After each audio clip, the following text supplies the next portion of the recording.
நம்ம அரும்பாக்கம் கோசாலையில் புரட்டாசி மாதம் சோமவாரம் திங்கட்கிழமை இன்னைக்கு மகாலிங்க சர்மா லட்சுமி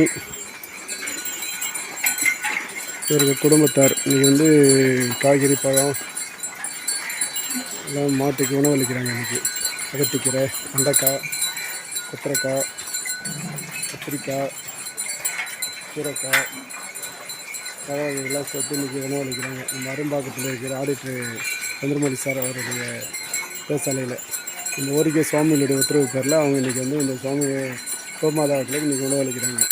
சுவாமியுடைய உத்தரவு பேரில் ஒரு குடும்பம் நல்லா நோடி இல்லாமல் நல்லா சௌக்கியமாக இருக்கணும்னு கோமாதாக்கிட்ட நாங்கள் பிரார்த்தனை பண்ணுவோம். சிவாய நம்ம சிவத்திருப்பை.